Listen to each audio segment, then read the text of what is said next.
Assalamualaikum warahmatullahi wabarakatuh. Innal hamdalillah nahmaduhu wa nasta'inu wa nastaghfiruh wa na'udzu billahi min syururi anfusina wa min sayyiati a'malina. Yahdihillahu fala mudhillalah wa may yudhlil fala hadiyalah. Asyhadu an la ilaha illallah wa la syarikalah wa asyhadu anna Muhammadan abduhu wa rasuluh. Allahumma shalli ala sayyidina Muhammad wa ala ali sayyidina Muhammad amma ba'du. Yang kami hormati segenap para kader penggerak halal dimanapun Anda berada. Alhamdulillah, segala puji bagi Allah SWT.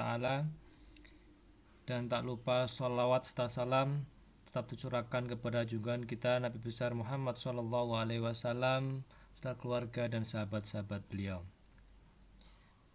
Pada kesempatan kali ini, perkenalan kami dari Pusat Kajian Halal ITS ingin share terkait titik kritis pangan hewani. Bahan materi ini Anda bisa lihat nanti di alamat berikut https://intipin/kajian-halal-sdr. Ini adalah outline kader penggerak halal. Dimulai dengan pengenalan halal haram, pengenalan najis, pengenalan bahan meliputi hewani, nabati, mikrobial, dan sintetik. Kemudian dilanjutkan dengan sistem jaminan halal, dan nanti akhirnya siap untuk sertifikasi halal. Dan kita saat ini, kesempatan kita kali ini masuk pada posisi di sini, titik kritis pangan hewani. Masuk dalam pengenalan bahan. Asal bahan untuk produk pangan, obat-obatan, dan kosmetika itu ada 4 ya. Yang pertama adalah hewani, yang kedua tumbuhan atau nabati, yang ketiga makrobial, dan yang keempat adalah lain-lain. Di sini nanti kita bahas tentang mineral, sintetik, dan campuran. Baik Bapak-Ibu sekalian, kita bahas yang pertama dulu, yaitu terkait dengan bahan dan produk hewan. Komponen hewan yang dimanfaatkan untuk pangan, obat, dan kosmetika itu ada 10. Di sini adalah yang pertama daging, kemudian lemak, darah, bulu atau rambut, tulang, kulit, trakea, jerohan, susu, dan telur. Jadi sekali lagi ini adalah komponen hewan yang dimanfaatkan untuk pangan, obat, dan kosmetika ada 10. Dan kita akan bahas satu demi satu secara detail. Secara umum, identifikasi titik kritis untuk pangan hewani yaitu seperti ini. Ini bahan pertama kali adalah bahan pangan hewani, dikenali di sini. Kemudian ada 2, susu, telur, ikan. Kemudian di sini adalah daging dan hasil samping. Jadi daging dan hasil samping di sini ada lemak, tulang, kulit, dan lain-lain. Untuk yang kasus susu, telur, ikan di sini, kemudian dianalisa lagi apakah ada pengolahan. Jika tidak ada pengolahan, maka otomatis susu, telur, ikan tersebut tidak ada titik kritisnya, jadi halal. Kemudian jika ada pengolahan di sini, maka ada titik kritis. Jadi nanti ada evaluasi atau penelusuran. Kemungkinan ada titik kritis atau kemungkinan ada nilai haramnya. Kemudian untuk yang daging dan hasil samping ya. Ini ada pertanyaan di sini, apakah daging dan hasil samping berasal dari hewan halal? Jika tidak, misalkan dari babi, dari anjing gitu ya. Itu maka atau dari kelelawar, dari ular, itu langsung di sini. Jika tidak hewan halal, maka langsung haram jatuhnya. Jika berasal dari hewan halal, ada pertanyaan lagi. Apakah hewan disembelih sesuai dengan syariat Islam? Ya, sesuai dengan sertifikasi MUI. Jika tidak, maka lagi tidak boleh digunakan atau haram. Jika sesuai ya, syarat penyembelihan misalkan yang menyembelih adalah muslim, kemudian pembuluh darahnya yang dipotong sesuai gitu ya, sesuai dengan standar, maka jatuh ke sini. Jika ya, maka lebih lanjut ada pertanyaan apakah ada pengolahan lanjutan. Jika tidak ada, maka jatuhnya adalah halal. Tapi lagi-lagi kalau ada pengolahan kemudian masih dimasak ya, dan dengan bantuan bahan yang lain sebagainya, maka ini adalah ada titik kritis. Yang kuning ini ada titik kritis. Jadi yang bedanya yang merah sama hijau itu sudah pasti, yang merah berarti pasti haram, kemudian yang hijau ini pasti halal. Nah, untuk yang kuning berarti hati-hati, ada titik kritis di sana. Tugas kita untuk sebagai auditor itu menelusuri di mana titik kritisnya, nilai titik haramnya, dan sebagai produsen ini harus dijaga jangan sampai menggunakan bahan-bahan yang haram dalam proses pengolahannya supaya mendapatkan sertifikasi halal. Kita bahas yang pertama tentang daging dan turunannya. Daging dan turunannya adalah halal dan suci jika berasal dari hewan spesies halal dan disembelih sesuai syariat Islam. Yang kedua, daging dan turunannya bukan darah. Ketiga, daging dan turunannya tidak bercampur dengan bahan haram atau najis. Jadi dalam prosesnya, proses penyembelihan, proses penempatan daging ya, itu tidak bercampur dengan hal-hal yang bernilai haram atau najis.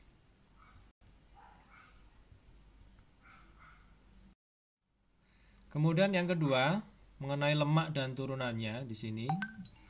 Di sini kami tampilkan beberapa kegunaan lemak yang kita pakai dalam sehari-hari seperti pelarut flavor ya, atau humektan di sini itu adalah gliserol. Gliserol ini berasalnya dari lemak. Kemudian untuk pengemulsi, penstabil dan anti busa itu juga dari lemak. Ini ada kode-kodenya. Ya, dari kemudian anti kempal di sini magnesium stearat. Stearat ini termasuk asam lemak.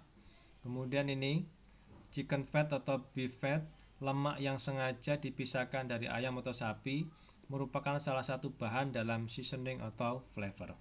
Nah, ini titik kritisnya ya, ketika mengolah daging atau mengolah yang lain ya.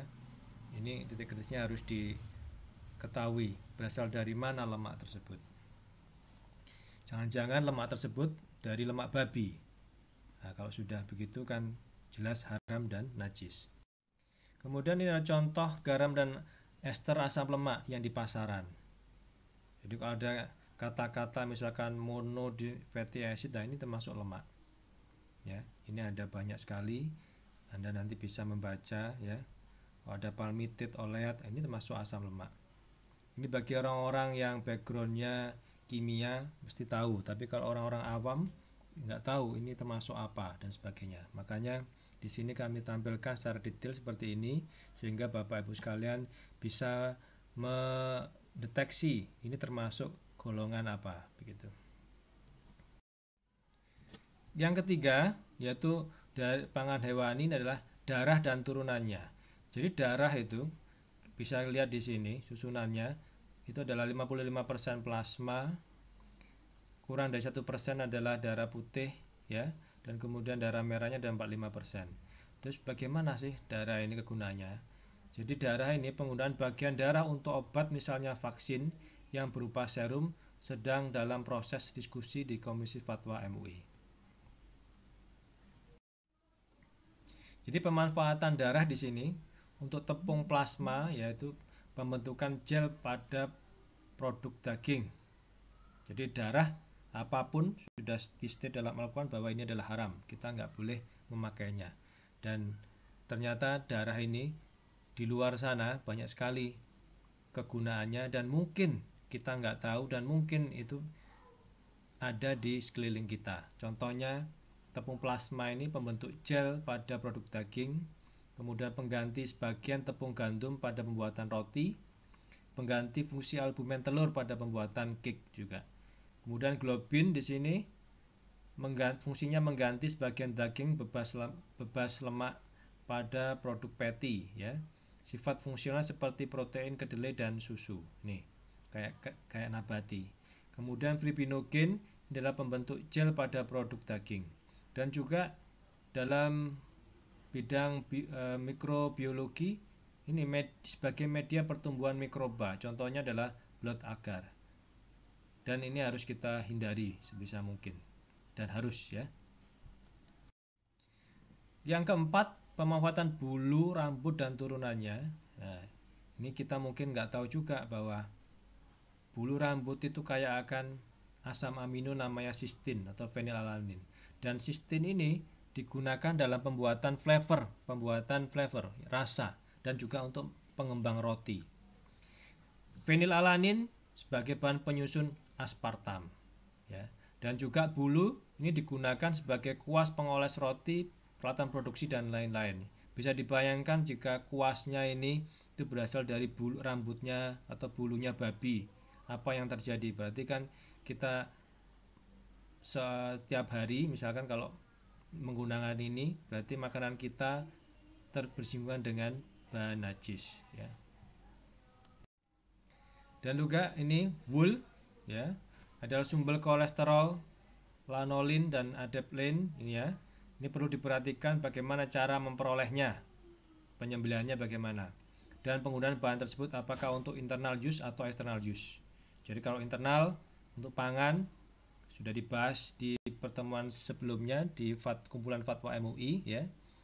Itu harus sesuai penyembelihannya dan sebagainya. Tapi kalau bangkai itu boleh untuk external use. Kemudian berikutnya kami bahas tentang yang kelima, ini adalah tulang dan turunannya. Jadi yang pertama kegunaannya adalah sebagai gelatin dari tulang. Jadi ini diproduksi dengan menghilangkan garam mineral dengan melarutkan tulang pada asam menjadi osein, lalu direaksikan dengan lime dan diikuti proses reaksi lainnya seperti dengan basah, air panas, dan sebagainya. Nah, hasil sampingnya dari proses pembuatan gelatin dari tulang ini ada fosfat, ya. Fosfat ini adalah sebagai anti caking dan sumber mineral. Dan sekali lagi perlu dipahami asal tulangnya dari mana, apakah dari tulang babi atau tulang hewan halal.